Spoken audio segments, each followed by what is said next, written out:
You know what? One. Not just One day. but not today. No. Oh man, this thing is what? Uh-oh. Here comes a hammer. No, it's fine. Okay. No, we're not on. What? I'm kidding. We're on.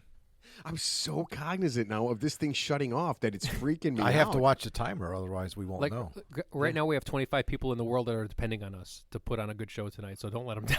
Actually, a lot more people than that. 27 people in the world depending on us tonight. Don't let Way them more down. people than that. Happy Halloween. Oh, yeah. Yeah. It's Halloween.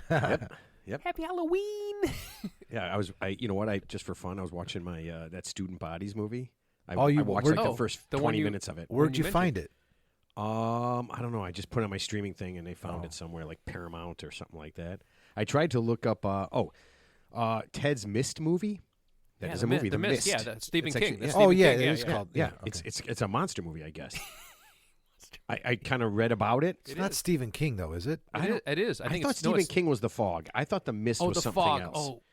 There's the fog and there's the mist. Oh, Ted. There's lots of things. They're both named let's Ted, see, though. There's a movie called Hard Rain.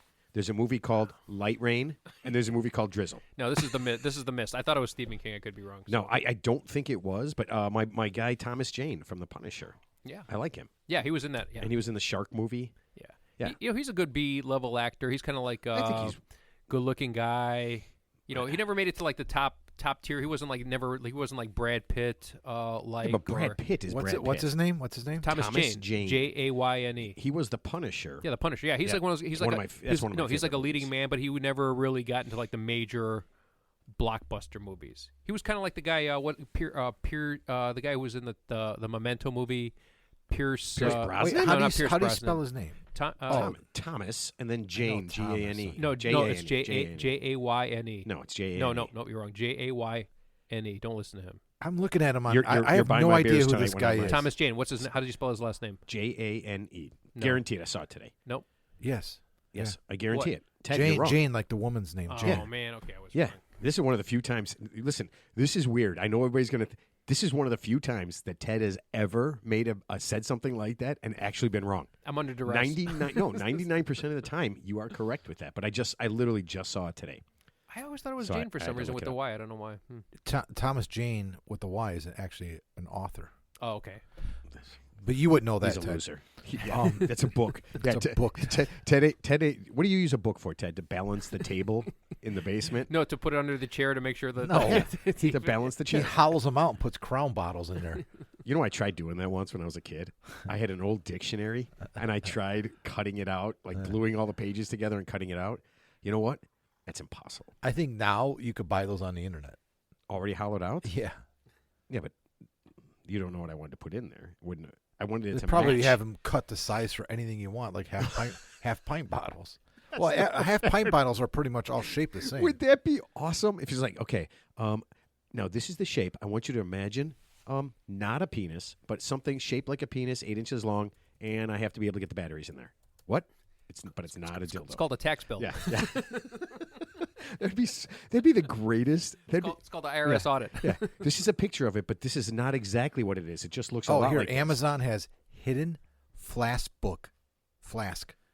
Oh God. So it's the shape of a It's like- flask. I bought a flask one time because it looked cool. Because the grandfather back from the 50s had a flask. Yeah. It's like the neck of the bottle is like so small you literally need an eyedropper to put anything in there, and then it holds like 3 ounces of liquor, which is like, Yeah. it's completely useless. You know? I got I have those. 2 flasks at Yeah. home. Oh, I'm sorry.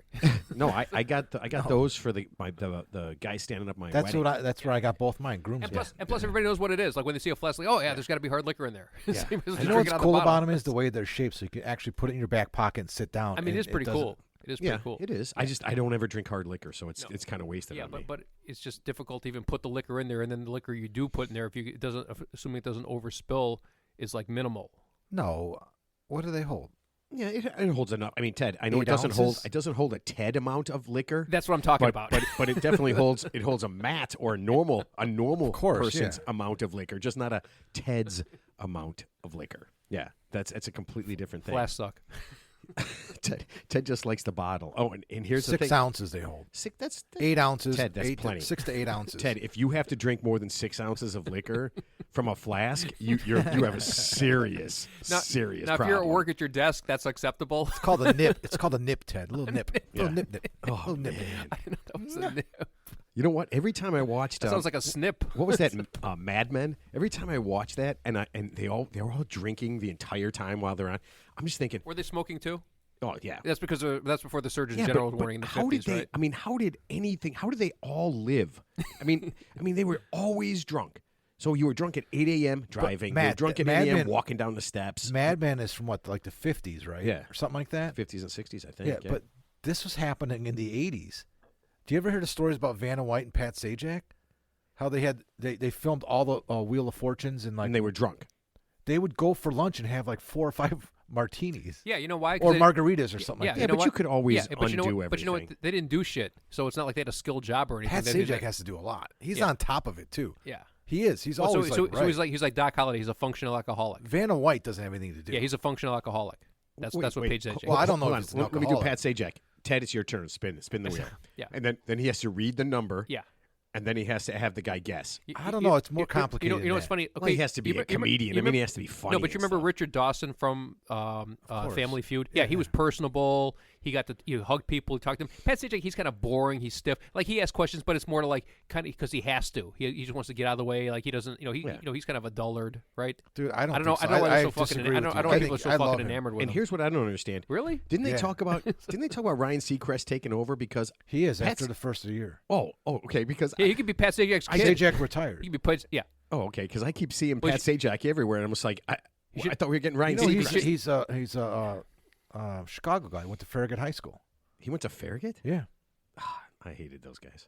No, I'm just kidding. I don't even think I know a human being. I'm that went almost to positive it's Farragut. Yeah, I think he went to Farragut High School. Ryan Seacrest is like Pat Sajak 2.0. He's like a younger, maybe slightly more Ryan personable Seacrest version. has no value to me. Yeah, whatsoever. exactly. Yeah, but he's another one. He's like, No, listen, the only way Ryan Seacrest has any value to me is if on the first show he literally bursts in the flames and I get to watch that video. That's it. Oh my God. Yeah, just like right, and it was like cool. Ryan Richard Seacrest. Dawson was the best though. Richard Dawson. Oh, was yeah. the Oh, best. he was even He better came out with than a, Running Man. came out with a tuxedo. loves you? He And came who out do with- you love? He came out with a tuxedo. I love Yeah. that guy. Wait, he had a tuxedo on all the time. Yeah, I think he was No. wearing like it seemed like a tuxedo. No, It seemed like a tux- Hey, Mark, if you wear a shirt that buttons, it seems like a tuxedo. Ted's confusing him with a You know- penguin. you know who He's reminded- confusing him with a penguin. You know who he reminded me of? He was like the non-singing version of Frank Sinatra. He kind of looked like Frank Sinatra, except he had no singing ability. He was like He's probably smoked as many he's- cigarettes he's as like- Frank he's- Sinatra. Oh, by I'll the way, tell Frank you Sinatra. Yeah. So I guess he actually loved Jack Daniels so much he drank a lot of Jack Daniels. So I guess when he died, true story, he was actually buried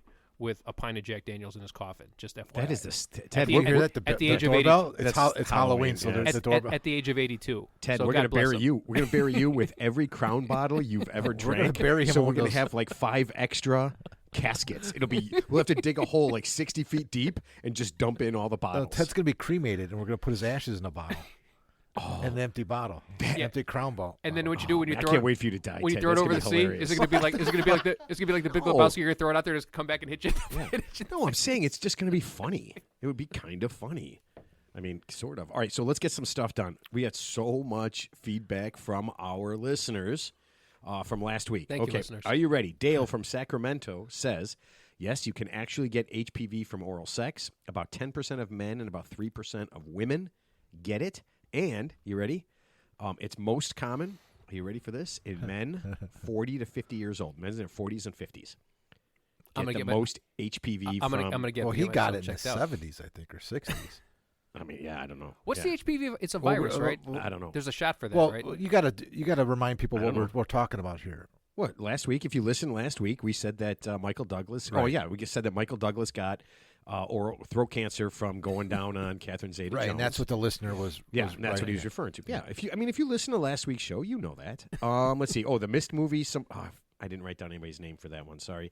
Let's see. Darren from Montreal and Kaylee from California both told me that 34 out of 50 states have a Springfield in their city of I Springfield. thought it was more. 34 out of 50. That's a lot, though. You ready? Yeah, And it's still a lot. Yeah. and one of them said that there's a community called Riverside in 46 out of 50 states. I believe that too. Yeah. Riverside, Wow. yeah. Like I think it was Hawaii, Alaska, some of those just cities states like that don't have a riverside. Now, how many towns and cities have main streets? That's my question. That's too many. That's too hard. I mean, actually, I like the segment that you're quoting our listeners. I like that. We should do more of that. Especially Give when a I'm, shout- they send especially Ted, when I'm right.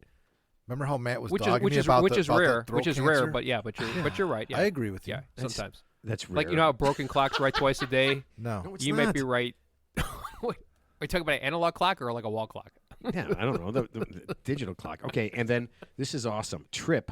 This guy Trip. I love the name. Actually, he lives in Horseshoe, North Carolina. I love the name Trip. Okay, are you ready? There are actually 2 cities in North Carolina named Horseshoe. Are you ready? This is. And I thought you were going to this. say horse shit. No, I thought, he sent this. He sent this to me, and I looked it up and sent it to you guys. So there's 2 without cities. any context, we have no idea what you were texting Well, I just was us. sending it to you. Yeah. So one is Horseshoe with the 2 words connected. One word. Yeah. One word. The other city, which what is it's called, very Matt. far away from each other, is the word horseshoe with 2 separate words, horse and shoe, 2 of the exact same cities in North Carolina. I hope the liquor store opens early in the morning. That's all I gotta say. Is that in one of them? The other one, no. And Trip lives in the horseshoe with separate. It's separated, not together. Okay. Yeah. So which there's is the horseshoe- cool one. so I guess there's- the other one is So it's full like of- horseshoe, one word, then there's horse and shoe. Yes. Okay. Yeah, and You know, the if your one name- word one is just filled with rapists. You know, and you know, it'd be cool if someone was on Tinder and someone from Horseshoe met someone from allegedly. Horseshoe. If That'd your, be- if that'd your be name kinda is cool. Trip, you don't have a nickname, right? No, Trip is It's awesome. it. Trip is I know, like that's what I'm saying. TRIPP, right? That's Trip. TRIPP. That's kind of a His, cool dad, name. his mom and dad were like, "Listen, we're going to eliminate any chance of you getting a nickname when you get older. And getting We're just being gonna- president. We're just going to name you Trip." being Yeah. CEO. So here's a question for you. Did your parents want to name you something? Like my mother actually admitted to me she wanted to name me a certain name before she named me my current name. Did your parents ever want to name you a certain name? We all know that. So there was. They you don't know what? if you're when we were born. They didn't know if we were having a boy or a girl. Yeah. No, after So you're born. After you're born. So after, Yeah. so when next time my sister is on, she can tell you. But yeah, there was something, and I don't remember what it is. But yeah, there was something. Well, my parents had a girl name and a boy name picked out, but I don't remember what the girl name was. Marquina? I think it was Matthew. Matthew, is that a girl's name? Yeah. Oh, yeah. Sounds about right. Very effeminate. You never asked me what my name was going to be if my mother had her choice. Oh, So, God, I was hoping. You know what? I was praying we could skip that, but go ahead. you're- do it, Is do it it. a Trip? It was Trip. Your lack of curiosity, your lack of Mud. It your, was mud. your lack of curiosity is stunning, Mark. Actually, Okay, go my ahead. mother wanted to name me. I mean, actually, So you really do know this? You remember this? yeah, Ted? I remember this. She wanted to name me Guy. Gay or gay? Gay. Yeah, it might Gay. have well have been gay. It's pronounced gay. Yeah, and so- like, so right? basically, Gee. so basically, Gee, so- no, it's, Gee. I swear to I'm God, pretty sure it's not. I know it's gay, but it's also Here, gay. I'll tell you what. When we get our guest on, he's European. He probably knows a lot more about European things. He can tell us if it's. I think it depends on if you're like in France or Italy. It's either gay or gay. So my boss at the golf course, his name is Guy, but his full name is Gaetano. That's Which not terrible. wasn't It's that one of the Three Musketeers? no, Am I- I think it was I know it was D'Artagnan. D'Artagnan. And Right. Leonardo. I think you're thinking And- of and the Ninja Turtles. And Oh, then, yeah, and then it's no the one same could no one could remember the third one. That was You know the Ninja Turtles are the Three Musketeers. think so, right? yeah. It's the exact same thing. The Oh, comic man. book was dark though. I remember when it came out, like in '86 or something like that. The Ninja Turtles comic book was dark. Yeah, it actually Where they started go out. around banging carp. It started, the Teenage Ninja Mutant Turtles started out as a comic book. It came Right. out. I think it started in like '85 or '86, and it was a very like. It was not like it is the movie or the TV shows and shit like that. It was not like that at all. Damn. What does a turtle do when it gets wrong? Right? Like what is an angry, drunken, like coked out turtle, that's sick of saving the world? What does that turtle do? I think some guy who played one of the mutant ninja turtle actors, he like passed away young, but it was like all like young, good-looking guys who, it was like whatever the movie. I never saw the They're movie. in Obviously, costumes. Ted, like a have kid. you ever? It's like a kids movie. Are there any guys that you don't think are good looking? William Dafoe, he's ugly. Really? I think he's kind of, I don't know. The guy who played the Goblin in, I don't know, That's he's so kind of funny you ruggedly mentioned handsome. his name. yeah, Willem Willem Dafoe. Dafoe. That's so Great actor, though. And I always Great say actor. William, but it's Willem. It's Willem. Willem Yeah, Dafoe. yeah. I know, and it's funny you Yeah. said that because my Yeah. if we're gonna do my movie thing, it's my Steve- movie mention has Steve, him starring. Steve in it. Buscemi. He's a very ugly person. I mean, Steve Buscemi is hideous. God bless him for making it as far as he did. But I mean, Yeah, he's, for I just think he's kind of funny looking, Yeah, but it works. He for is him. just kind of funny. You know looking. what it is. You know what it is. He's the guy. Get it? That's from Fargo. That's how they describe him in Fargo. Funny he's funny looking. He's the guy in the movie. You know what it is. He's good. He's a good sidekick to like the main act, like a good looking actor, because he's like no threat. You ever notice like the movies? It's always the same thing. Like you have the ridiculously good looking guy, and then like his best friend's always like not good looking at all because he's absolutely no threat. He's like the wingman. He's just no threat to this guy at all. Actually, you know what? He was in a TV show on HBO called Boardwalk. Yeah. And he was the star of it. Okay. It was like a crime, I mafia thing. yeah. I thought that was pretty good. Yeah. And he's pretty good. No, in that. he's a talented actor. I always wanted to see that. I never saw it Yeah. though. It's like 2 or 3 seasons, right? Yeah, it just kind of ended. Yeah. Yeah, that's one of those things where I think you gotta like. I'm just waiting on series to see if they go long enough for me to care. I'm gonna tell you what. I'm the worst at that. I pick the series that get canceled after one season. Yeah. Like Seinfeld, right? That didn't take off No, at all. but no, two. I'll tell you right now, That was a two of fail. my favorite of all time, and I'm not lying. You guys could rip me apart for this, but Okay, John from we will. Cincinnati. John from Cincinnati. never even heard of it. I know. John from Cincinnati debuted. I can't rip you. It debuted. Their first episode debuted after the last episode of The Sopranos on HBO. Went one season, it was over with. It's the same guy that did Deadwood. Oh, I love And a Deadwood. lot of the same actors went on to do love Deadwood. And I love Deadwood as well. If you like Deadwood, Was that Val Kilmer in No, Deadwood? no. Oh, what am I thinking? No, Val Kilmer would never do TV. a lot of the same actors from John from Cincinnati went and did Deadwood as well. Same guy, same writer, director, whatever it is. All right. That got canceled, and then Outer Limits with Josh Brolin. I like Josh Brolin. Yeah, I Yeah, saw they that. did this. They did the show Outer Limits, and That was just recent, right? it was 2 years. Yeah, it was like 2 or 3 years ago, and Yeah, it I never saw came. That was over. I don't watch shows like this. I don't get involved in shows, Yeah. but when I do, they're done. How do they determine when a So show gets Mark's canceled? Mark watches it. I'm like yeah. All right, we what gotta- would you call listen, me? I'm You're like the cooler. Yeah, you're cooler, a stone cold. You're a stone cold show. Oh, killer. William H. Macy. He's another one who's won't be making Playgirl magazine anytime soon, right? William H. Macy. We're not. I'm not sexualizing William H. Macy. I feel like he was very successful. Yeah, great actor. Yeah, I can't do that. Okay, let's get this thing rolling. Hey, everybody, my name is Matt, and this is the Real Three Idiots podcast. With me, as always, is a man who can't stop telling me what he has eaten, Teddy. I just called the guy that gave a shit, and he just told me, "Good luck in your future endeavors." I Just don't the way understand it's- what that has to do with Exactly. anything I just said. Okay, and a man whose glass is always half filled, but it is something that he doesn't like. Mark. Urine. I feel like Right now it's empty, and I'm tempted just to throw it at Ted. it is. You know what? It is empty. That's kind of sad.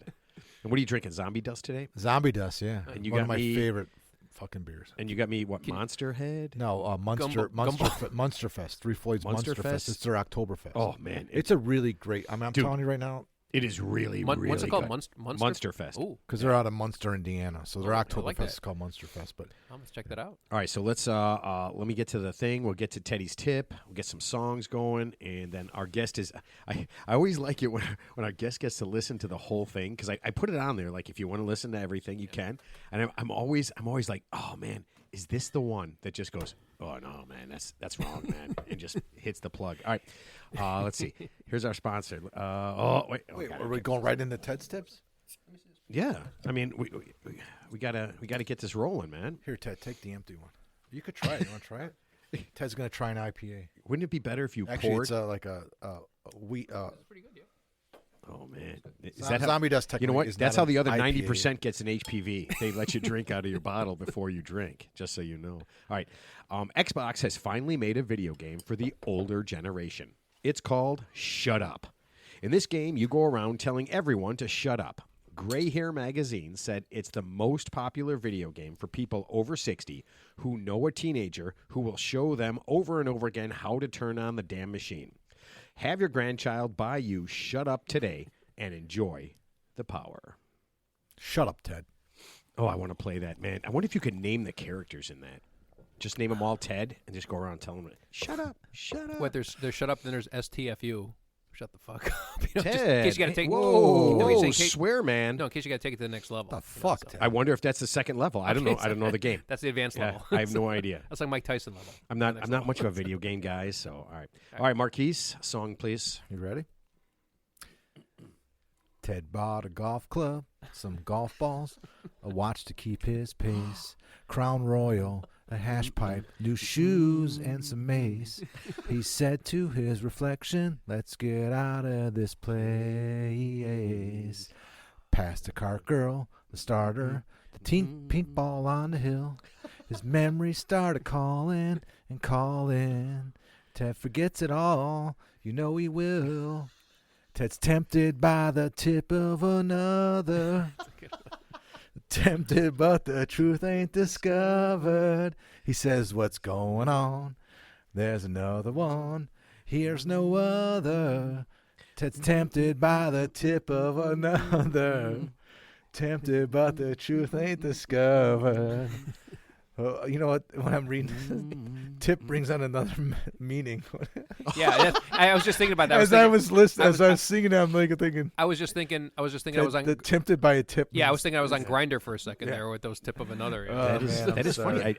Or just got out of prison. I like Squeeze. Man. I like the band so much that I'm loving that song. That is one of my favorite bands. I got to see them in college. Yeah, like I think Eastern I've Illinois, told you before, super small gym. I believe the Squeeze broke up on stage in Chicago. It's either the Squeeze or nice. Was it like an Oasis breakup where they started beating the shit out of each other? I don't know about that. All right, so let's get Teddy's. Just artistic differences. Okay, let's get Teddy's tip going. Let's see. Teddy's tip is right here. Dear Ted, I need your help. My roommate and I share a car. It works really well, except she never puts gas in the car. She'll Venmo me and say she forgot to fill it up, and the car is almost empty. I've talked to her so many times. Last month, she did it again, and I ran out of gas on the way to work and was an hour late. She said sorry, but I was pissed. I need a way to get her to fill up the car and stop being such a bitch about it. Celeste, 26, Phoenix, Arizona. Okay, Ted, before you start, I never do this. But I read this, and I just want to say I was confused at first, but now I understand the problem. It's not that she doesn't compensate for the gas, the cost. It's not a monetary thing. It's not a monetary thing. It's the fact that she won't, and this is she won't put the fucking gas in. Yeah. That's it. It's a courtesy and that's thing. Yes, courtesy that's a thing, big yeah. yes. Yep. Yeah. So I didn't put too much thought in this tip, but it seems logical. With no Hold on a second. With all due respect. Yeah. With all due respect. Hold on a second. When have you ever looked at a tip more than when you've walked down into this basement? No, I saw the tip earlier, and immediately I knew what the answer was. In my humble opinion, Celeste, here's what you're going to do. Obviously, you're not going to change your roommate's behavior. Let's assume your roommate is a female like you. Let's assume she's your roommate, quote-unquote, so you're splitting costs for rent and other stuff. Here's what you do. I would just charge her an extra, quote-unquote, surcharge at the beginning of the month built into the rent to cover for the gas that she has not put into the car. And then just assume when you get the car from her, it's going to be on empty. So, yeah, you're not going to run out of gas because we'd all see what the gas gauge is. So when you get a car and it's on E, you want to put gas in it so you don't run out of gas. Problem solved. But or you can get a second car. But Teddy, let's say you're. Well, who owns the car? I think they share the car. But who's the actual owner of the car? It does not say. Okay, but it doesn't matter. Okay, let's say you're on your way to work. Yeah. You're running late. Yeah. You have, it takes you 20 minutes to get to work. You've left yourself 19 minutes. Yeah. Okay, and then you go. I mean, I don't always look at the gas gauge. Do you? I mean, yeah, but in this case, it's different because she's obviously hyper aware that the car could be out of gas because of the situation that we're discussing right now. Right. So you're going to take a preemptive move by charging her extra at the beginning of the month with whatever. Let's assume. But what if she says no?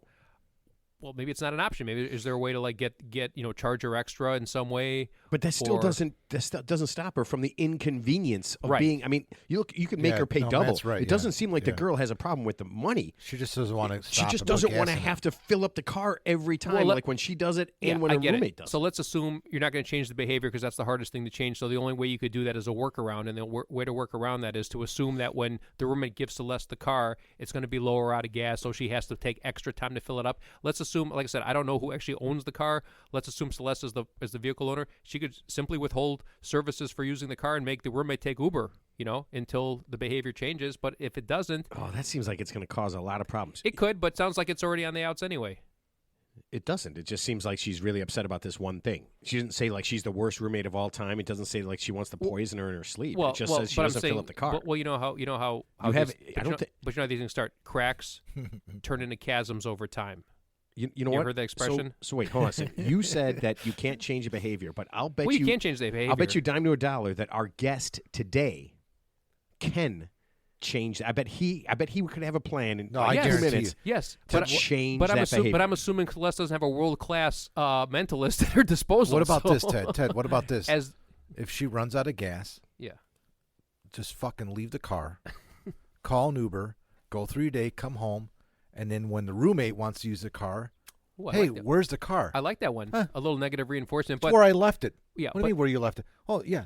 You ran out of gas. Yeah, I What do mean, you you could- I ran out of gas. you could teach. I mean, you could teach her an expensive lesson, get but then the car's going to get towed. Then you got That's to pay fine. the, it's all the on tow her. charge. Hey, it's all on her. Oh, that seems But like then, it's, the it's- roommate's going to say, "No, it's on you too." So I mean, like I said, I don't know enough about this. I So don't I'm know. just saying, based on the limited information I have, I would just say try to charge her like a surcharge at the beginning of the month, like an extra like $50 or $100 for gas that she's not going to put in the car, and then you just have to take proactive steps to make sure you get the car earlier than expected to fill it up because the roommate's not going to do it. I was Okay, expecting more creativity Yeah, from you, so, Ted. so does I. All right, so Henrik, how long? What do you figure? It would take you a day or less to change this girl's behavior? What do you think? You asking me now? Yes, yes. Well, how long would how long would it take you to change this girl's behavior so that she would fill up the car with gas all the time? Well, you know what? To be totally honest, that could take a while, and sometimes it's not even worth the effort. You know what I was getting at here? I just felt that. So we don't know who owns the car, right? No, we don't. It seems like, but they might be splitting it. Yeah. Yeah. So if I was a person, writing you, sorry, I forgot the name because where I am, it's 1 a.m. So I'm a bit knackered. Nice. But I'll be up at 1 a.m. and 3 a.m. So it's yeah, morning. what I would do, I would basically just sell off my half of the car and get my own car. That's a great idea. I didn't even think about You know what? Okay, so Henrik, we record every Tuesday at this time, so you're going to be up late on Tuesdays. Ted, you're out. No, I mean, I already knew you were smarter than me, so that's not a surprise. All right, so let me introduce this guy because this is going to take me 5 minutes just to introduce him. Are you ready? Our guest today is an international best-selling author, entertainer, mentalist, musician, illusionist. He discovered cold fusion. Right? Is that all of it? Yeah, Is go it? for it. Okay. Go for it. All the way from Sweden, please welcome the great Henrik Fexeus. Yeah. Welcome. Welcome. Thank you. Wait, did I actually forget anything? No, I don't think so. Yeah, I mean, if you did, I'm sure it's going to come up. I just want to jump back to when you were talking about turtles, though. I love the fact that you were actually discussing Ninja Turtles because actually yesterday I was showing my 11-year-old son the very first comic book from Turtles because I tried to have him understand how dark and gritty it was. I told you, yeah. And he just went, no way, that cannot be Turtles. So, You know what? So Yeah. thank you for pointing that out. Yeah. It's awesome, and it's so ironic that it became such a thing with kids, right? Because when it came Yeah, out, it was no. so fucking dark, dude. It was not like that at all. No, it Wait, was very, underground. wasn't and like stuff. the But Teletubbies- the same thing happened with Toxic Avengers, right? Yep. No, the It became Teletubbies. this, The Teletubbies was kind of sinister. When you kind of look What? beneath the surface. Teletubbies. Yeah, I'm not making this up. Yeah, I'm sorry. You're in the B suite. This is the big kids table. I'm sorry. Henrik, Like we have to explain guys- this to you. So- Do you guys have Teletubbies in Sweden? he knows what I'm talking were they about. terrifying? Were they like the Helletubbies in Sweden? Was it different? I think, unfortunately, they were exactly the same. Yeah. Oh my God! All right, Ted is starting to drink now, so it's going to get crazy. Okay, so when we tell everybody that you're a mentalist, I mean, when so obviously you go out, you're doing your thing, you're talking to people, and somebody says, oh, my friend here is an accountant. This guy's a doctor, and then you look over and somebody says, what do you do? And you say, well, I'm a mentalist, and they obviously look at you and they say, oh, what is that? Well, So- wait, you're assuming he says that. Do you say that, Henrik? No, I don't. That's See? the thing. I was going to say, I was going to guarantee that he doesn't Okay, say that. so let's do this. What do you tell people when they ask you, what do you do for a living? What do you tell them? Well, I don't normally get that question, to be honest, because maybe it's because I have like no new friends, so everyone knows what I'm doing. Oh, sure. But sure. no, Yeah, I friends think are that if I- friends are overrated. Well, we all get to that Yeah. point. Exactly. Who needs them? If you want a friend, you should buy a dog. That's what I always say. If Yeah, I need a who friend, I'll needs buy a other dog. people, yeah. right? Yeah. No, I would be so out of work if there were no other people. But no, but I think I do say something boring like I write books or something a bit vague. because and that is not because because I do know that if I were to start to talk about what I do, it would go on for like 5 minutes, and after 3 minutes they would start to get a bit bored. Right. So to save them that, I just tell them whatever. See, now that It sounds horrible now when I'm. No, I do when this. say it out Listen, loud I do like the this, same but- thing. That's a get me over. Oh no, Yeah. I get it. Yeah, I get it. But I mean, you do. I mean, what you've written more than 30 books. I mean. Well, no, 15 to be honest, but or 16. Is it really? Oh, okay. Yeah. Well, you know what? That's still pretty good. Yeah. So you 15 screwed more that than- up. I could have given. that's I gave 15 you. Yeah. that's 15 more I than me. doubled it up. Okay. So you've written these books. I should have just been kept quiet. Yeah. Let's see. The Art of Reading People's Minds. You wrote. What was the book? This is my favorite title, and I can't believe I didn't write it down. I just told you. I just made you do what I want you to do. Is that one of them? Yeah, when you do what I want you to. Yeah, I mean, I love I that. mean, that is. I mean, I feel like I don't like my friends have terrible jobs. Ted's job is terrible. Mark's job is boring. Well, the world's need. I mean, I the feel world needs like- ditch diggers too. Yeah, That's but all. no, I feel like I would hang with you just so I could say like somebody asks you, what do you do? I say, yeah, I used to be a teacher, but this guy can literally read your mind. This he wrote a book that he can read your mind. I mean, go ahead and show him. Yeah. Do your friends? I mean, do your friends make you do stuff like that? Do they like show them how you do it? Right. So my friends are like, almost aggressively unimpressed with what I'm doing. And the same goes for my family. But I mean, it's just because I've known them for so long.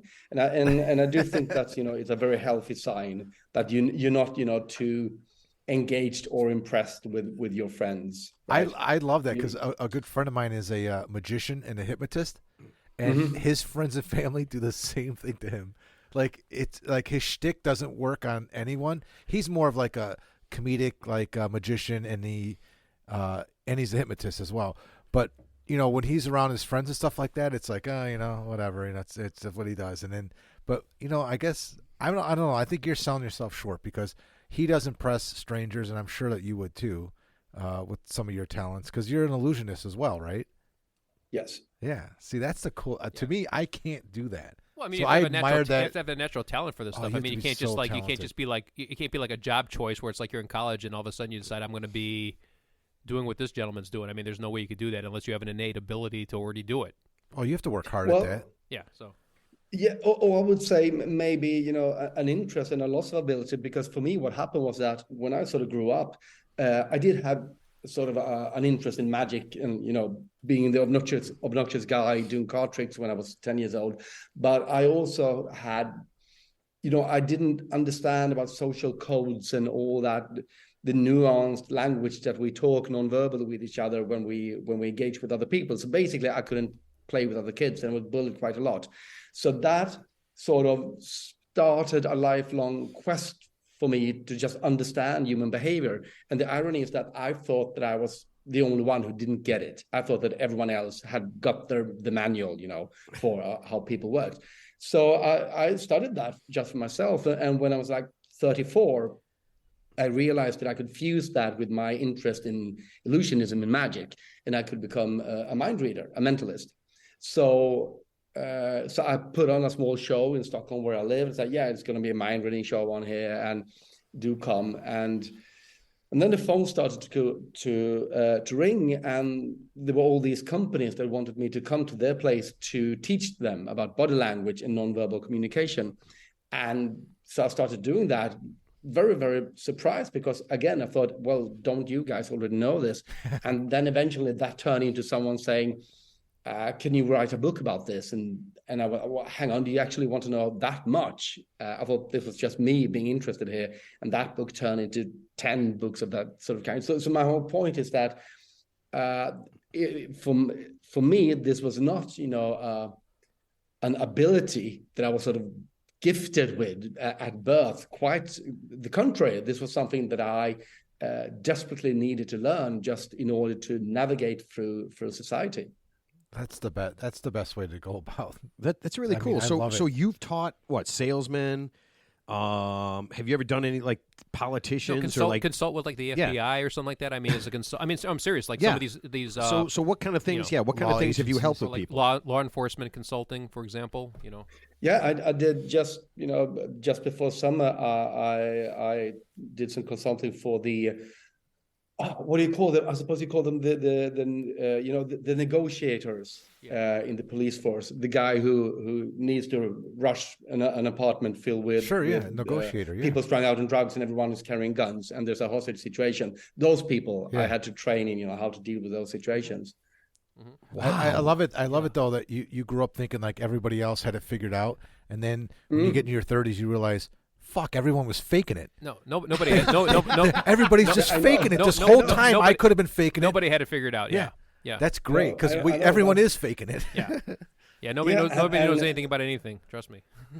No, and the thing is, I'm just blown away by the fact that it took me so long to get that. Yeah. But I think we're all, we're all just walking inside our own little bubble, and as you say, we're thinking that everyone else has got it sorted, and it's just us that don't have a clue. Sure. So is it easier? Is it easier to negotiate or kind of talk with people that are very happy, or people in that situation that are like they got a gun to somebody's head? I mean, is it a simpler motivation if I'm insane or if I'm in a bad situation, or is it easier to talk to people who are happy and you're just trying to get them to do that kind of thing? Which one is a little more difficult? Oh, well, sure. I mean, if you deal with insane people, as you said, all bets are off because you have no idea how they're going to react. Also, if there's some kind of stress factor involved, a gun, or doesn't have to be a gun, could just be an angry boss. But as soon as there's some adrenaline and cortisol going through your body, that would inhibit the processes in your frontal lobes in your brain where your rational mind sits. So basically, you become a bit more stupid when you're stressed out, when you full of adrenaline. So the first thing you have to do then is to get that person to change, well, sort of the balance of chemicals in the hormones in the body, because until you can get rid of that adrenaline, you can't really discuss with them anyway. So absolutely, yes. A person who's, at a positive place to begin with is, of course, someone who's much, much easier to work with. Yeah. More amenable, more susceptible. Yeah, because someone who's, like I said, who's pumped up on adrenaline or dopamine, obviously is not in their right mind, and you need to bring them down a few notches before you can, impress upon them. Yeah, exactly. Good question. Yeah, sure. And well, sorry, what was the question? No, he never asked a question. Ted never asked a question. So I would ask a question, but I'm always drowned out, so you won't hear from me again. So one of the things you always talk about is, and in your book, I loved the one I read was the art of reading minds. Am I saying it right?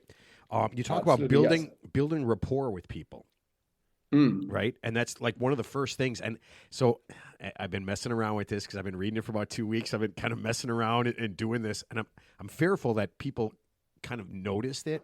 Okay. But how quick when somebody's doing this stuff that you do in your book, how long does it take for them to figure out, like, how long is it going to take me to figure out that I can actually, like, the clues I'm getting and I'm starting to build rapport and I can kind of see it? Well, you're already seeing it, aren't you? I mean, it's more a thing of being aware of it, because the techniques, it's not rocket science, because this is something that we are sort of programmed to do. This is a way of communication that we are supposed to be using, which means that it's quite easy to do. It's just that we've sort of lost track of what it is and how it works and so on. But a lot of it is just being aware of these different kinds of signals, what they mean when you observe them, and of course, what kind of signals you can send out in order, to gain trust and get people to like you and want to talk to you.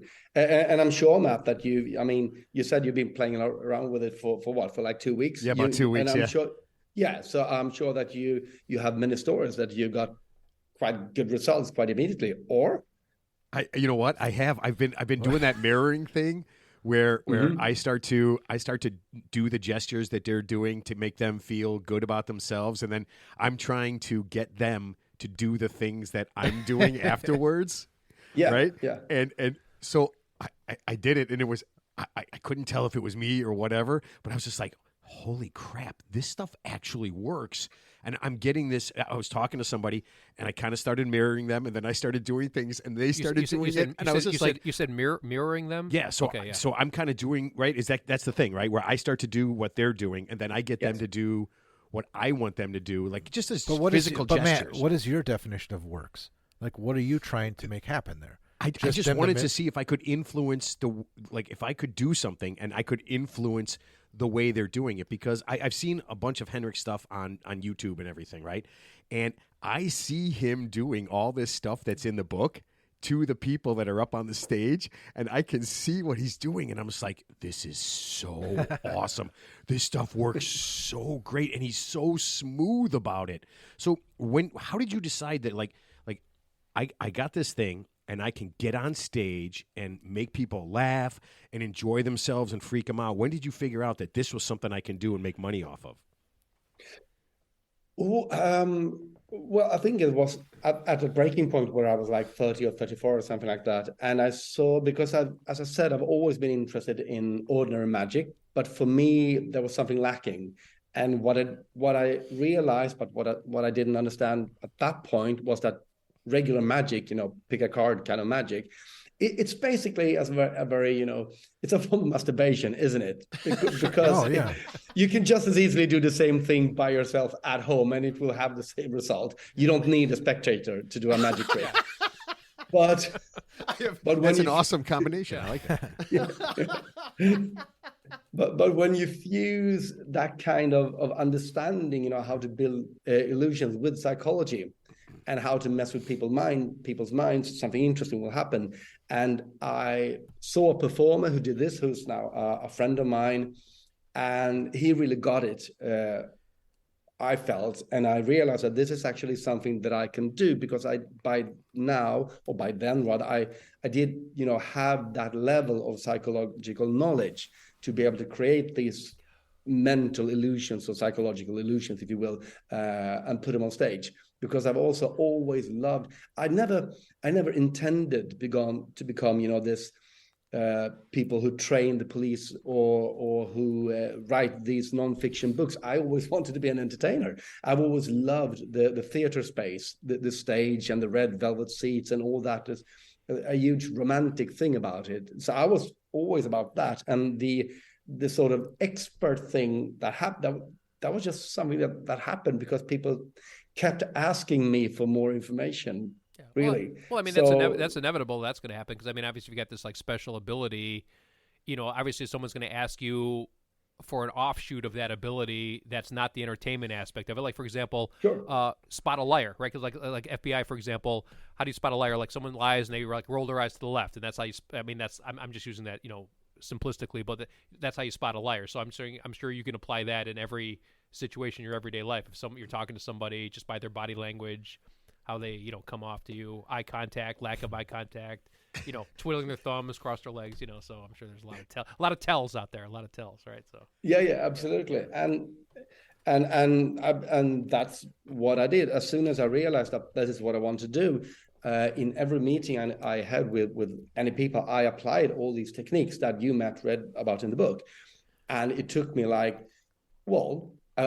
year and a half maybe to go from being a person that no one had ever heard of to have my own TV series. In Sweden, we have sort of a state broadcast system like in the UK, the BBC in England. We have the PBS here. Yeah, public broadcasting. But the PBS is sort of a smaller thing, isn't it? It is regional, yeah. Yeah, because the BBC is, the main one in the UK, and so it's the same thing with us. So I had my own show there. I had the best-selling book out, and which was one of the best-selling books in Sweden of all time by that time. And I was on tour with my stage show, and all that happened in a year and a half. And I credited that a lot to just having used the techniques that I'm writing about whenever I met people, to make them understand that they wanted to work with me and they had trust in me, and that if we started to work together, something amazing would happen. Oh, that's awesome. So you were, but hold on a second. But that's unfair, because you're literally saying because I think one of your shows, Trust Henrik. He's what was the name of the show? Yeah.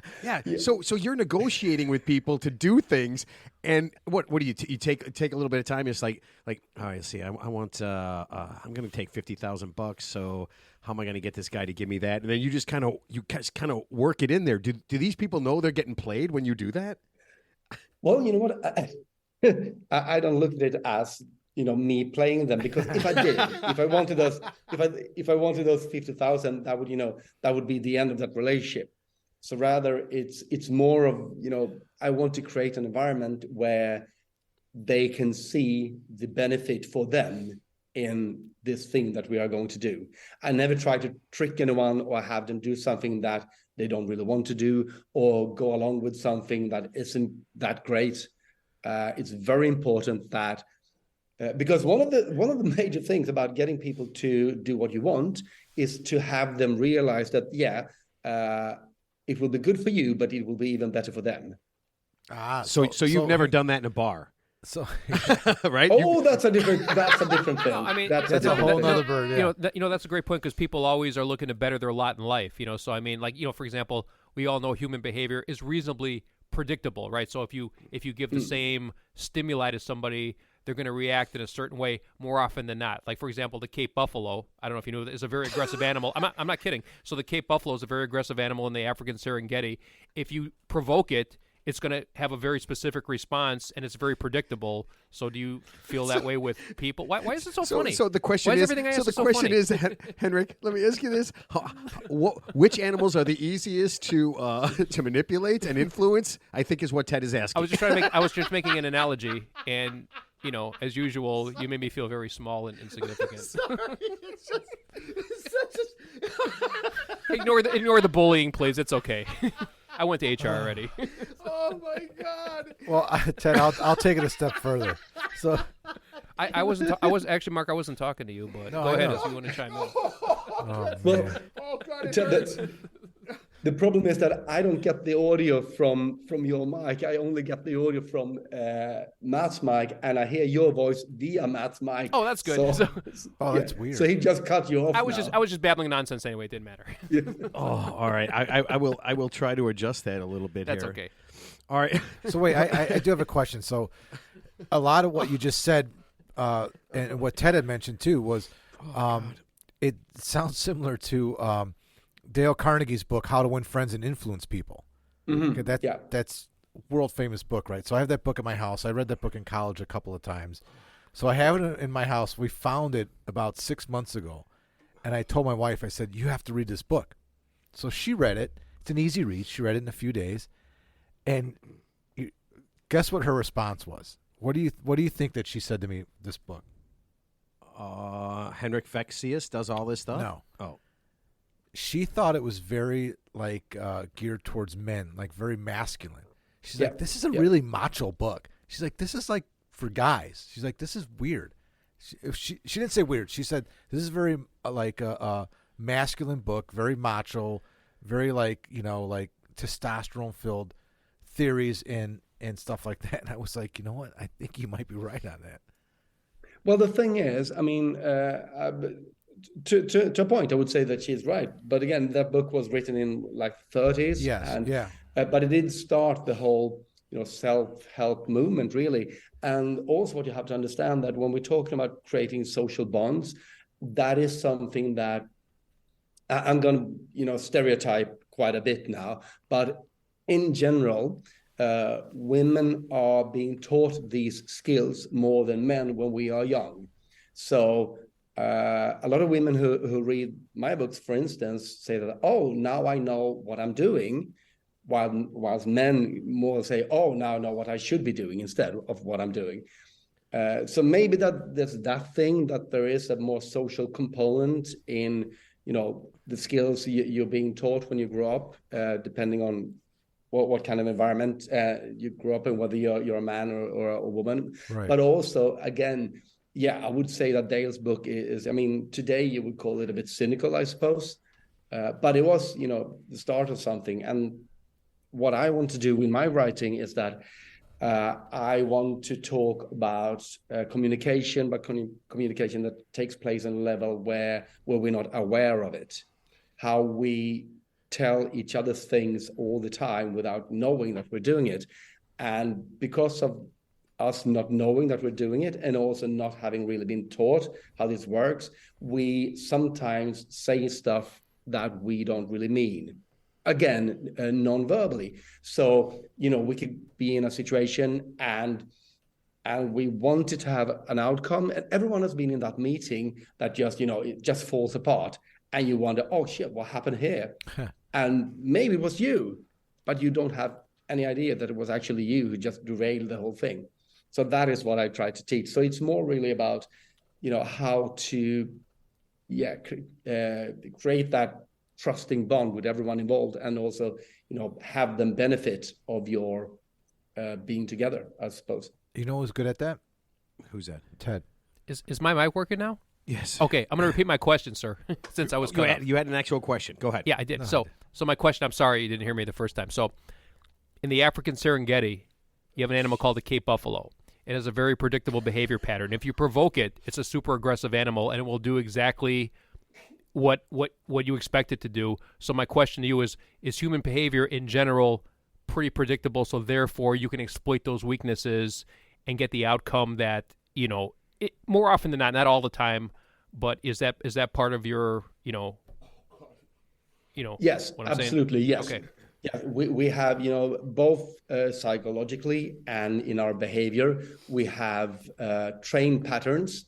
Some are trained culturally, some are inherited, some are imprinted in our DNA. Mm-hmm. But yes, a lot of it depends on there being, pre-programmed, if you will. Yeah. Software that, if you know what buttons to press, what will happen. It's like a lawyer. Like you never ask a question, you already know the answer to the question, so you already know in advance. It's predetermined, so to speak. Not all the time, but more often than not. So the percentages are in your favor, so to speak. Yeah. Yeah. Okay. Well, that's cool. And, so let me ask you this: is what I'm saying or my body language more telling? Is there one thing that stands out more? No, well, there are these numbers floating around, but that body language is such and such % of total communication, but that's not really true. It's all very context dependent. I mean, if we're discussing a math problem, body language won't really, be into it that much. But as soon as there is a strong opinion being expressed or an emotion being expressed, something will happen in the body language, and preferably the body language will be there to strengthen the verbal message. But here's the thing: the verbal message, you can lie verbally because you think about your words, the words you're going to speak. But since you don't think about your body language, you won't lie with it, because lying is a conscious decision, right? So that means that if there is an if the message, the verbal message and the non-verbal message, if they are different, chances are that the non-verbal message, the message in the body language, is the honest one, the true one. So body language becomes very interesting when it doesn't really match whatever's being said with words. Are all bets off the table in the non-hearing or deaf community? Sorry? Are all bets off the table when you're speaking of the deaf community? Well, not really, because sign language is a form of verbal communication, really. Even though we're not using vocal cords, we're still using words that we have to put together in sentences. So that is a conscious form of communication. But you still have all that kind of non-verbal expressions going on as well, because a lot of the signals we're looking for in our body language, yes, it's posture and it's gesture, but it's also a lot of facial expressions and stuff happening with the forehead and eyebrows and such. And right.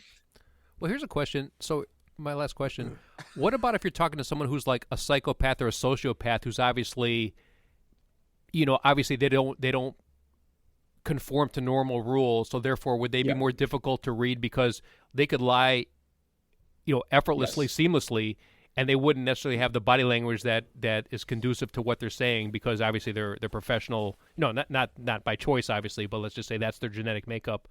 Is that a portion is there a person out there that's difficult to read or unreadable, in your opinion? No, you're absolutely right.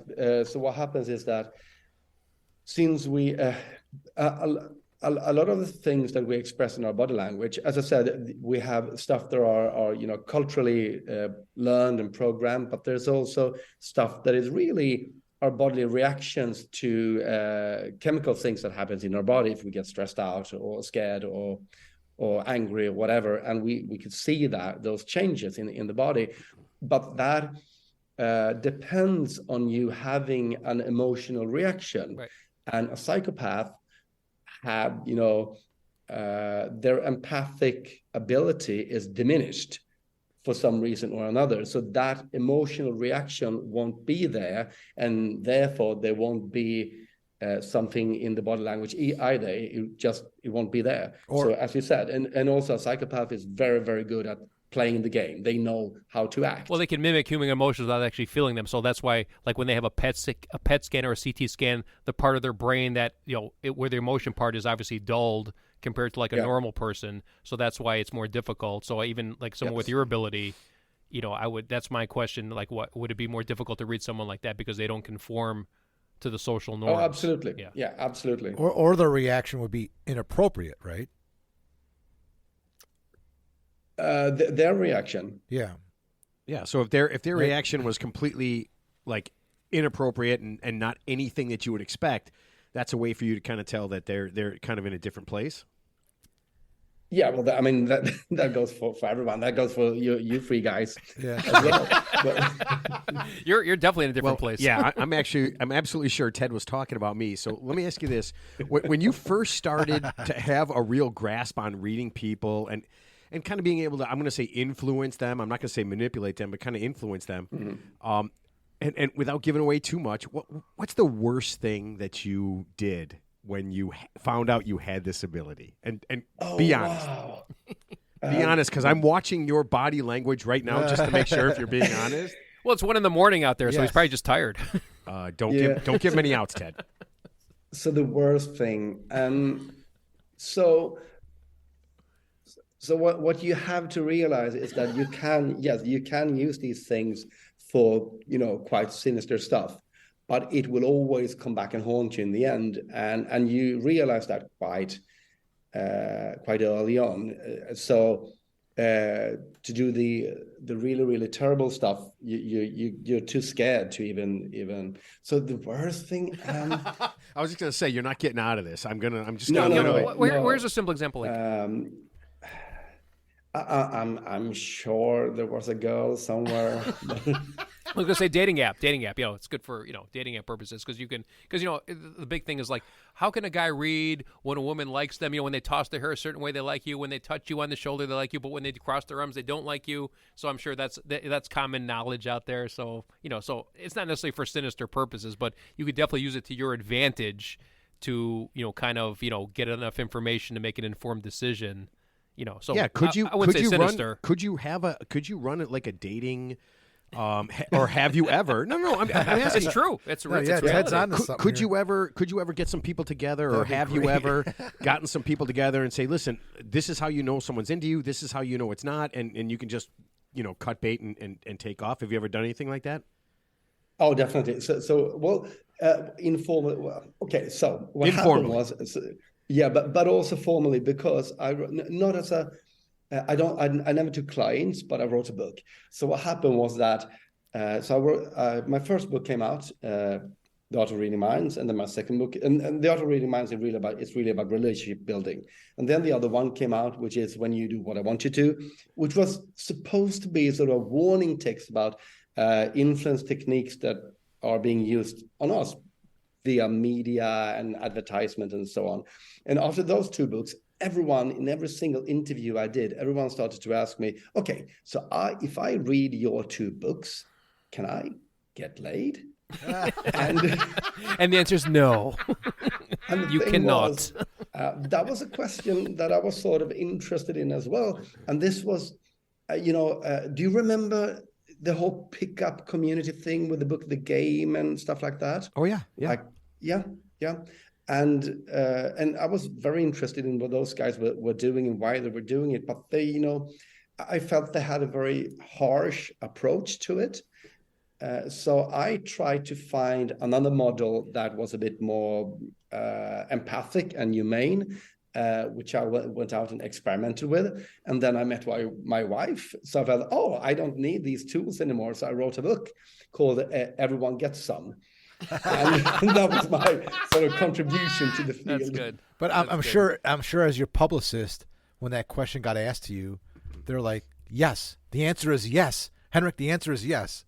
Will this book help me get laid? Yes, you say yes. Simple answer. Well, the thing was, my publishing company, they weren't too happy about it because they felt that it made me, not a serious person. Oh. And I just thought, well, that is, that is a holy grail, isn't it? Yeah. To have the answer to that question. Everyone wants that, how to be loved, or for at least for a couple of minutes. But yeah. So that book, actually, I saw that. That is one of my books that hasn't been translated as much as the other ones, because a lot of countries have a bit of a ooh feeling about that still. Yeah. And I saw it in a bookshop somewhere, and the bookshop had put a warning sticker on it, and it was a handwritten warning sticker on every single copy, and it said, "Staff warning, it works." Wow! What's the title of that book? Best, so I want to check that one out. What's the title? What's the title of that specific book you're referring to? What's the name of that one? So just so everyone can. Yeah, but it's not out in English, I'm afraid. Oh, okay. But that's a good thing. But that's a good thing when everyone gets some. When something's taboo, like kind of like when something's like kind of taboo, like the Salman Rushdie, the Satanic Verses, it actually is going to be a bestseller. So actually, they're doing you a favor by putting warning stickers, banning it. So actually they're doing you a favor. So in a way, that's probably going to be your bestseller of all time eventually. Ted's going to read it. Ted's going to. Oh my God. Ted's going to listen to this book with AI translated. I made some Rosetta Stone to translate that one. Yeah, that wouldn't be that hard. Okay, so I have to imagine if you know this, and there's other people who know these things. Every marketing company in the world has to be using this on us. Is that right? Yeah. Oh man. So how do we? If they're doing their job right. Yeah. So how do we combat that? So when I'm listening to something, I'm watching something and doing all this stuff so that I can say, I know the tricks. How do I catch the things that they're doing so I don't accidentally get tricked into buying, the exact same dishwashing detergent, the exact same shoes, the exact same whatever? Is there a way that I can notice what's going on? Well, yeah, and I would say the weapon of choice is knowledge. There's tons of books out there, not only mine, but there's lots of literature out there telling you these techniques, and basically that's all you need. You need to be aware of what they are, because they will still work on you, because what they do. And here's the interesting thing: the very same things that the marketing companies use, in big, huge campaigns, are basically the same psychological techniques that we use on a day-to-day basis when we talk to each other. So they're very much embedded in our psyche and in our communication already. And that means that even if you know about them, they're still going to work on you. Yeah. But at least now you can identify them if you know about them. So that means that the next time you feel that, I really need those cool sneakers, you can go, hang on, why do I feel that? Oh, yeah, because this happened, right? But I still feel that, but now I know the reason for it. And then I can make an informed choice of whether I actually want to buy them or not, because they might be good sneakers. I don't know. So can I bring up the Costco analogy? I was going to bring it up later. But so do you have Costco out in your neck of the woods, sir? Do you have a giant Costco? No, he does. They do not have Costco in. Okay. So for example, but I know what it is. Yeah. So Costco, for example, we actually talked about this earlier in the week. So Costco, for example, is a very, obviously it's a huge, club warehouse, super popular here. So what Costco will do is some other retailers, they'll move certain stuff from like a certain section where you expect it to be to another section without any warning. So people are forced to kind of go wander through the store to find what they really want. And in the meantime, they'll buy stuff that they otherwise wouldn't have bought. And that's a psychological thing that they do to make you buy more stuff. So that's kind of what you were alluding to earlier. So I was actually commenting on that. So you wouldn't believe how much money and resources goes into research about how to get you to take a product from a shelf. Sure. And the difference between having it on the end of the shelf or having it a bit further down, or to put an interesting product to the right or to the left, or eye level or below, for sure. It's a whole field in itself. Absolutely, and the cost to get it there too. Yeah. All right, so Henrik, this is something I thought about. When you're sitting around with your friends and they know what you can do, right? They know how it works. When you guys are deciding where you're going to go to eat or what movie you're going to see, do you always go to the restaurant you want and always see the movie that you want to see? And when you do that, when you're on your way to there, do your friends go, God damn it, you did this to us? Are you able to do that with your friends? Well, my suggestions are always better, of course. Obviously, as are mine. I love it. Did you have to catch yourself sometimes, because you're hanging out with these people all the time? Like I hang out with Teddy all the time. 20 years, and I've been hanging out with Mark for a long time now. Do you find yourself like accidentally slipping into that thing where you're just like you know what? I really don't want sausage pizza today. I really just want cheese, and I'm going to make them do that. Well, you know what? No, because here's the thing: if because you're an adult, everything He's happened an the way adult, I man. wanted it to happen, Yeah. it would be very boring. Yes. Because I already know my ideas. It's much more fun to listen to anyone else's ideas, even my friends, and because they will come up with suggestions that I didn't have. So to be honest, I try to as much as I can. I'm also that guy who, if you can choose between something that you know what it is and something that you haven't had before, I'm always going to go for that latter choice. Yeah, good on. So Good I'm answer. much more interested in what anyone else can contribute. I know that sounds like a cop-out thing to say, but No, it's it's actually not. That's That's actually it's very no, logical. yeah. It's very logical. So here's my last question. So like how many? Why are you always like? Why are you always so? You're always like so He's amused. laughing because he Wait, said your hold on. last You're like so question. you're like so amused Ted, by everything. your You last start question every was question with- 7 questions. I got a ago. serious question. So how many performances do you do on a weekly or monthly basis, if you don't mind me asking? Like to entertain your audience or fan base, so to speak. right. So what I did was before the pandemic, a lot of my work was being what do you call it? Not a motivational speaker, a keynote speaker, I suppose, when I went out for companies and so on. So I probably did between 5 or 10 a week of those for like 16 years. But as an entertainer, what I do is I don't do corporate work. I only do tours in a theater. So and mainly in Sweden. My corporate work was all over the world, but as a mentalist, I perform mainly in Sweden. So what I do last year, I was on tour with that show that Matt was talking about that was called Henrik Fexeus Is to Be Trusted. And I made maybe 50 performances of that one because I play in quite large theaters and there's not that many people in Sweden. And now I'm writing my new show.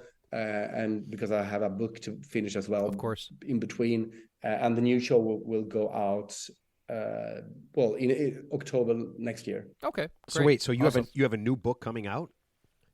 Yes. Yeah. What? He can't talk about it. Yes. Okay. Hold on. So I'm going to get him to talk about it. I know how this I'm works. sure he's going to be in trouble. Henrik, I've noticed that people have many books that come out. I don't know how to do this. I'm doing my best. Hold on. I want to write a I'm book doing just to say I did it. So Henrik, if I were going to write a book about what you do, what would you? No. Can you give us a preview of what the book might be about if you were going to write a new book?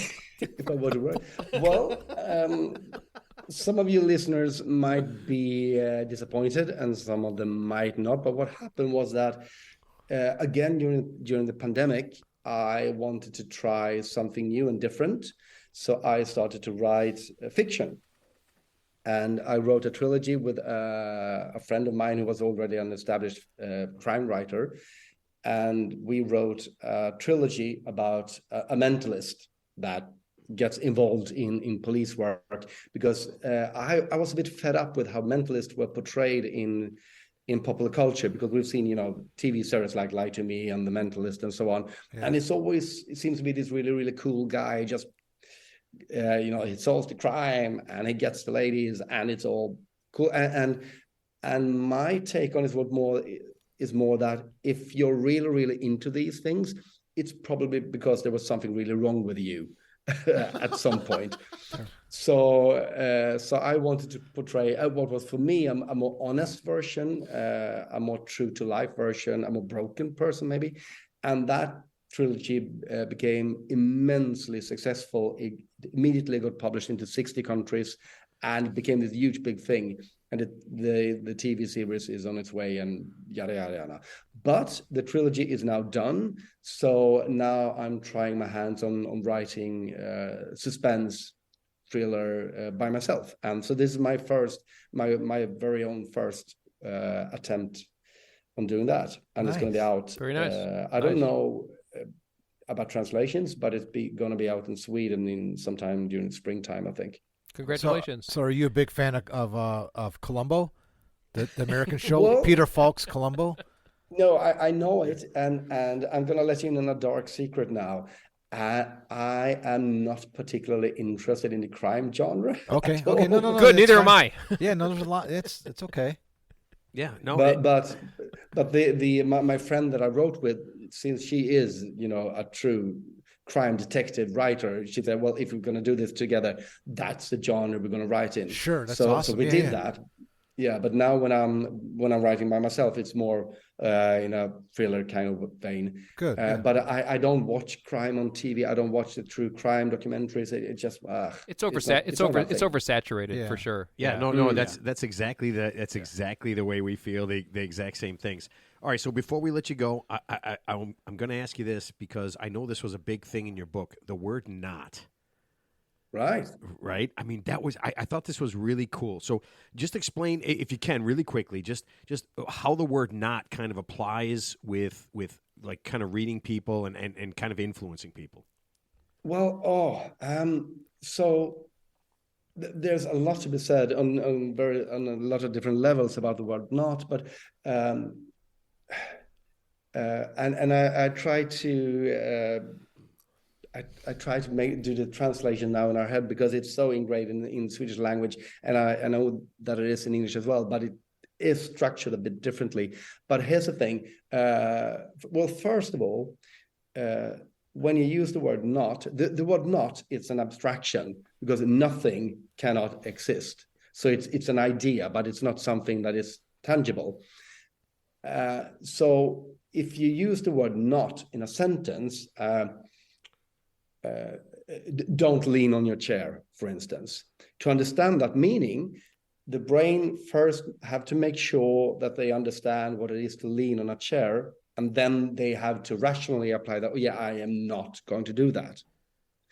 But by doing that, you've actually made that person's brain think of the very thing you want them not to think about, right?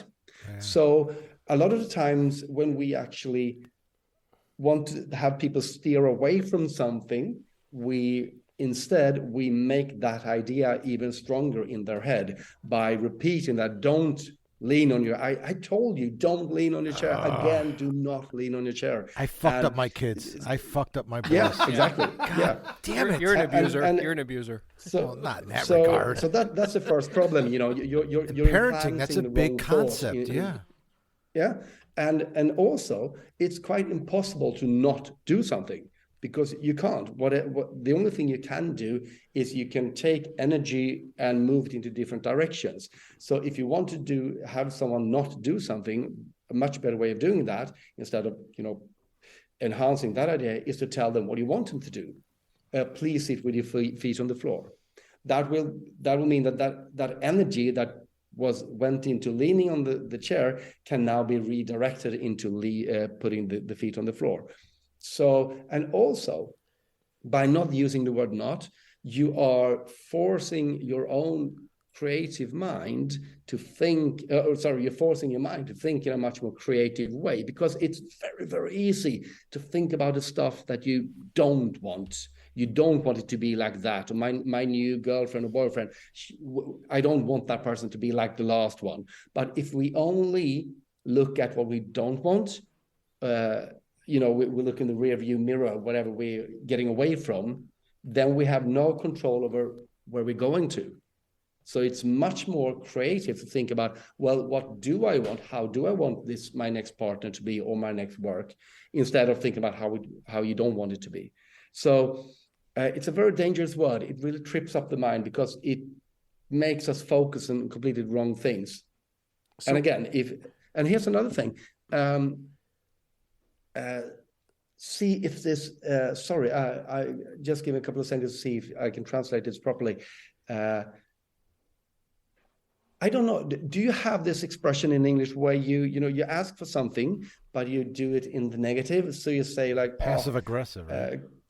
No, it's not like because in Sweden what we do this is not the phrase in English, but I do think you have something similar. But instead of saying can I have a cup of coffee, we can also say can't I have a cup of coffee? Oh yeah, that kind of thing where you're kind of working in the negative. Yeah. And the thing is, for most people, it's much easier to say yes than to say no. And a lot of the times we feel that people are saying no to us, but they don't. We have just no idea about what we're asking for. And I actually did an experiment where we filmed an actor, and she went into a couple of coffee shops. And this particular chain of coffee shops, they had this small piece of chocolate, which they gave you for free if you bought a cappuccino. But if you bought a regular coffee, you had to pay for the chocolate.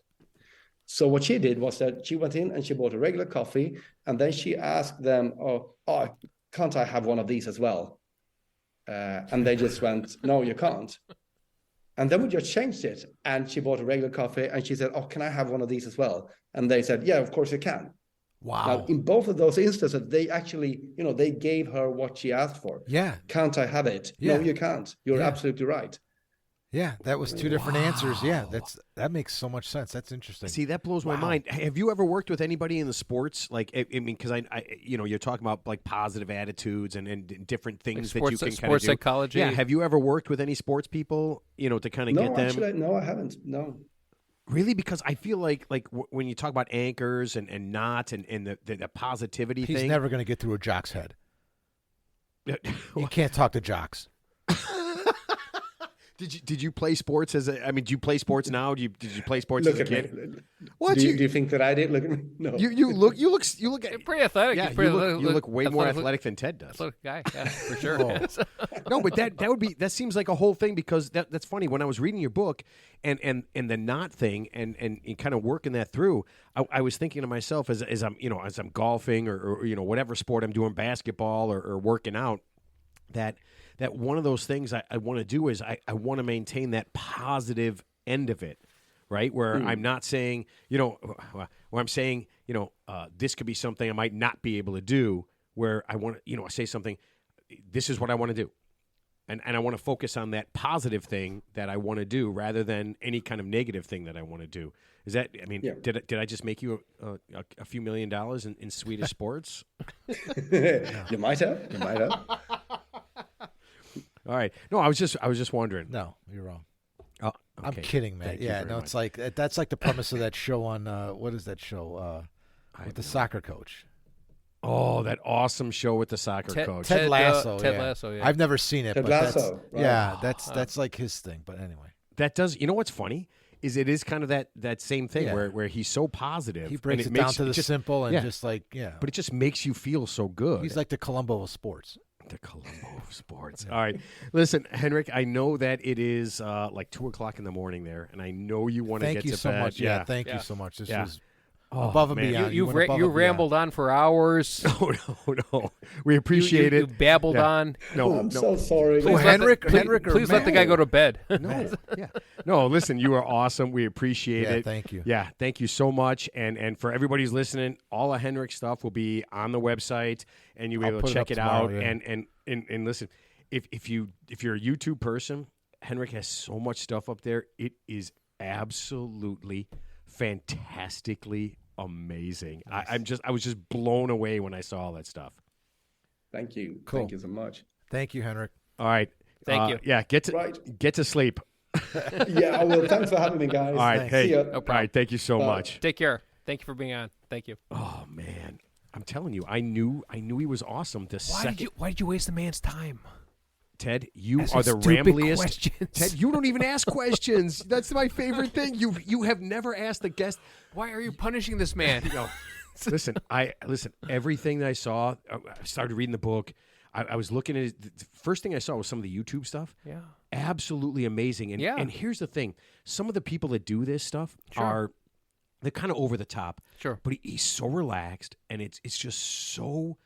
It's so neat to watch him do this stuff, right? And he's such fun when he does it, and it's just it's such a neat thing. He actually at one point in some of the shows he's throwing a frisbee. The one of the ones I'm watching, he's throwing frisbees to people, and then he has them come up. So it's actually as pretty, random that's as pretty, that thing no, is. but that's it's cutting really edge neat. because, like I said, I mean, whatever you got to do to create positive reinforcement. Get people to buy in. Yeah, it's genius. Yeah, is what it is. Yeah, yeah. I was so impressed with all that stuff because, like I said, I've seen some of the other people, and there's some American guys and some European guys, and it just seemed kind of silly and over the top. But Henrik was, I'm telling you, man, that book, The Art of Reading Minds. It was really cool, and the funny thing is that you can just do it like. Honestly, it took me 2 weeks, a week and a half to listen to the book and listen to it. But I'm doing these things, and all of this stuff works. And I start paying attention to what people are doing like 1,000 times more. And it blows my mind. One of the things, and this is what I forgot to do. So one of the things I wanted to do before the show, and I know this sounds weird, was one of the things he talks about is having kind of like a ritual, right? A thing that you do, right? And I was thinking, I have never, and this is weird, I don't know that you and I, Ted, ever. I don't even think I've given you a high five in my whole life. Have I you ever shake hands. No, I don't think we've ever high fived each other. I've never given Ted a high five. There's no reason to. No, but unless we win the lottery. But even after you do something great. I don't think I've ever given you a high five. And you know why? Because I always do something great. So why would you? Because it's like not true at all. It's expected. But no. But one of the things, one of the things he talked about was like touching, right? And that positive reinforcement. And it was weird. So one of the things in the book was a dad who hugs his son when bad things happen. Yeah, that's good. Okay, that's good. But the reinforcement is that he only hugs his son when bad things happen. Right? Yeah. So that you have to do that when it's a positive thing, because then the son realizes that when you hug somebody, it's something bad. Something bad has happened. Yeah. And so what I wanted to do, Mark, that's why I hugged you last time I saw you. The golf no. What I wanted to do was start the kidding, show. I'm kidding. What I wanted to do was start the show. This is what I wanted to do. I wanted to do these words exactly. We are going to have a great show, and I was going to hug both you guys. Aww. Yeah. I'm a hugger, you know that. But just to start it off like that, and I was just thinking, and that was just one of those things that I had read. Well, that's a Matt thing. That's a you thing. Because the first time I hugged you, you were like, "Holy crap!" Yeah. You know what? And there was many times. Remember, Ted, I've brought this up to you. There was many times when we finished golf, and there's four of us typically. Like, say it was me, you. Who's the fourth guy? Pete. Let's say it was whatever. Pete or Jackson. So we all shake hands, and then I'm like, where the fuck is Matt? He's already walking away. I'm like, I didn't shake Matt's hand. Because he doesn't have time for you. No, because I got to get better at that. There's an expectation that Matt's going to see you down the road. Oh, he'll be by the car, or he's going to be at the bar with me afterwards. Yeah. So you kind of just play off like those moments because I'm eventually going to see him anyway. Yeah. You don't give thought to the moment. But you're always ahead. You're always thinking ahead. But there's actually some people. This is weird. There's some people that I invariably hug all the time. My buddy Tony Pirelli. You hug him all the time? I listen. He's very huggable. I mean, he's a teddy bear. It's one of those. I want to hug him too. No, but it's one of those weird things I want to hug him too. Where I don't know what bond Pete and I have. I have no idea how that works. He's very friendly. But I can't not hug him when I see him. Yeah, genuinely, honestly, I hug him too. Yeah, like it's just it's. I one see of him those, twice a year, and I hug him. Yeah, so. It's one of those weird things where I hug him and I don't want to not hug him. Like if the hug went 10 minutes, I'd be okay. That's what Pete wants. Tony, I'm sorry. Tony wants us to hug for 10 minutes. We're hugging for 10 minutes. It's really weird like that, and I feel like I got to get some positive. Like that's one of those positive reinforcement things that Henrik was talking about, where that kind of thing. If you do something in a positive sense, it becomes positive, and you can help people kind of move forward or do that kind of thing. But if it's always in a negative thing, then it becomes a negative thing. I have a saying. I agree. Hugging helps.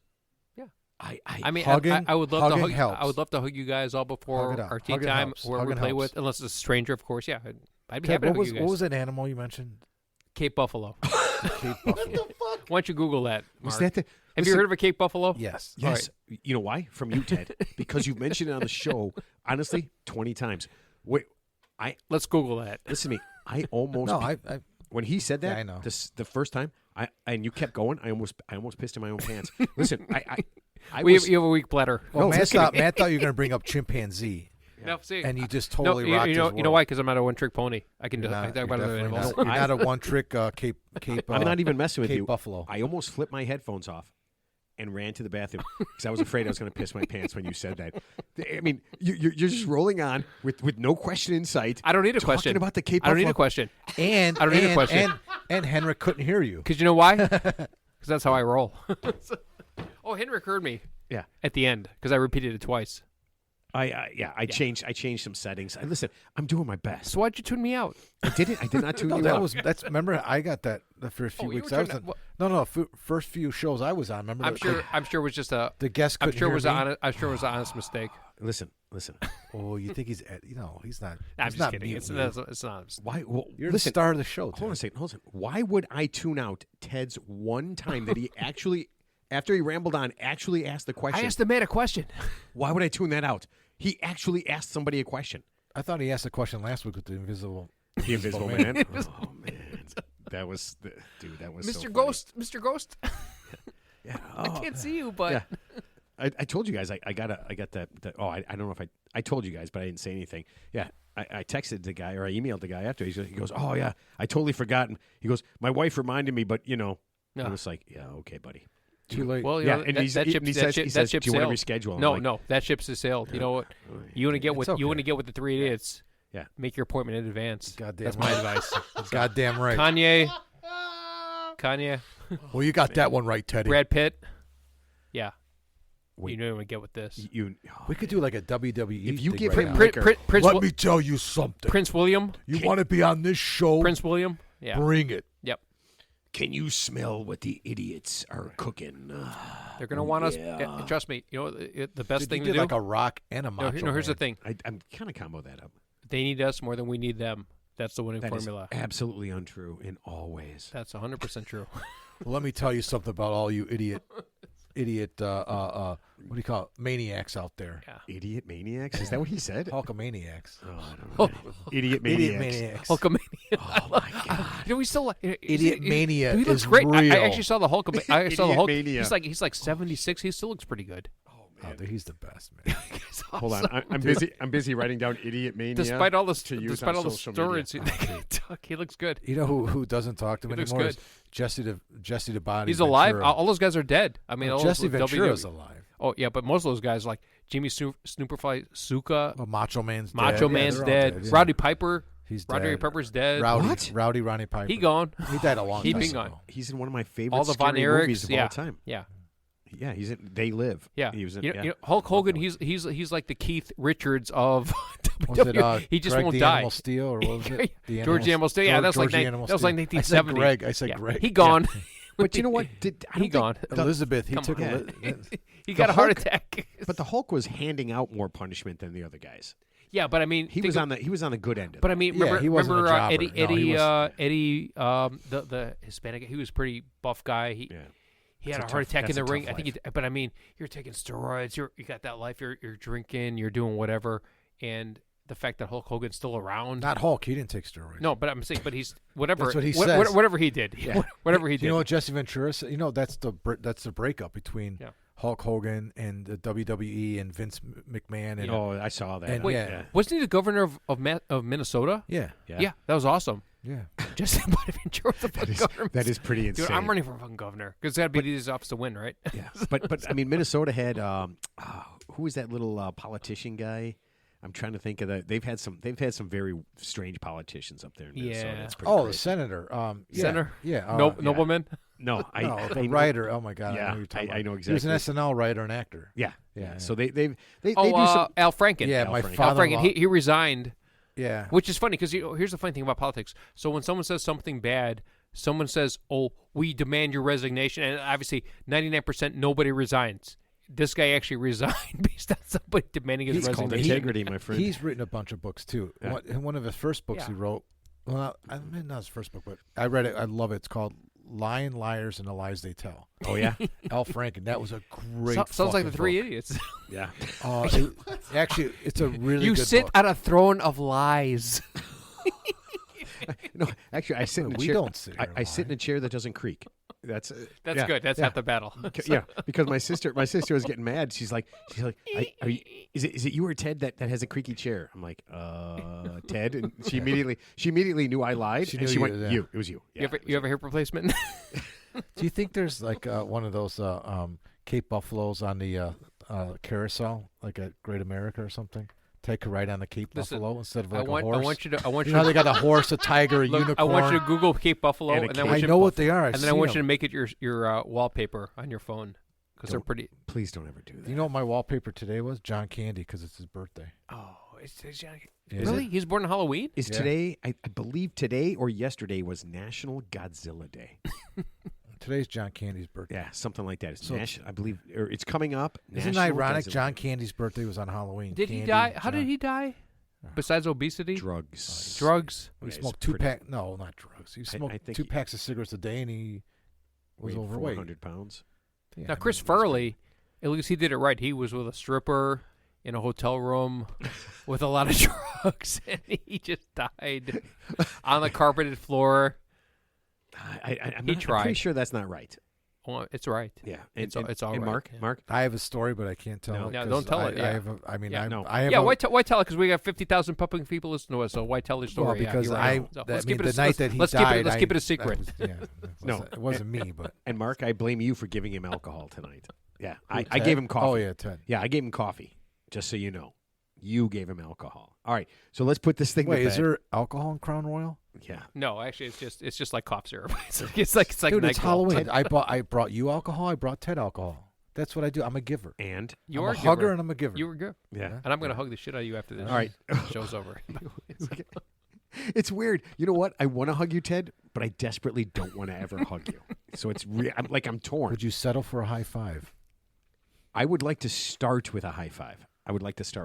But Teddy, I'm going to let you go. Last thoughts. You go first. I enjoyed our guest. He was a good-looking guy, by the way, So, with that black T-shirt. Yeah, I like that. So yeah, I always wanted to visit Sweden and Was he wearing a shirt? I couldn't upper- take my eyes off his eyes. and that upper Amsterdam, Sweden, Netherlands area. I always want to go there. Yeah, so Isn't the Netherlands a different country? No, but I Yes. know it is. But Okay. the point is, it's in that Amsterdam same area. yeah. You know, I No, always he's wanted right, to go. yeah. What's that called? The what's the region up there?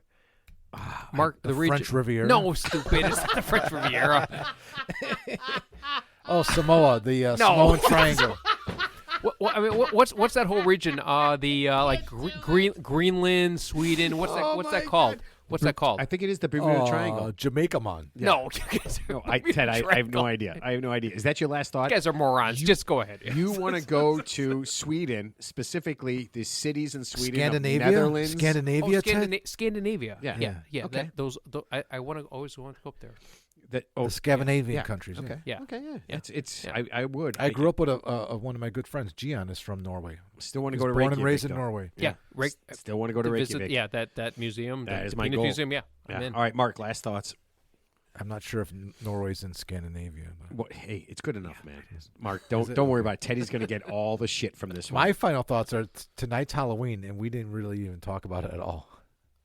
We didn't have. So last week, our guest was supposed to be on, Yeah. not Halloween, about scary books and stuff like that, right? Okay. I mean, we got to be topical. I mean, people don't always listen in order. I mean, probably people are listening to last week's show Normally, tonight. somebody would do a Halloween special for broadcasting on Halloween.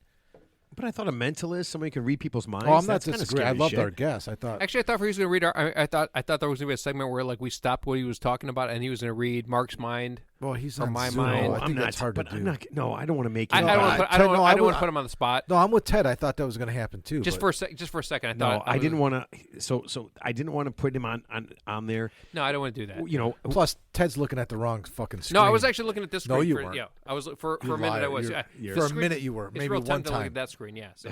One time you were. we're doing that again. All right, but no. Listen. So no, my final thought is I'm just joking about that. But I'm really not. Is everybody here drunk except me? Obviously. How I drunk I are have we? not eaten today. Yeah, neither have I. Ted, what have you eaten today? Wasabi dust in me. I think for breakfast I had gyro. a chicken avocado gyro? salad at like 9 a.m. That was my breakfast, and that was it. That's all I had.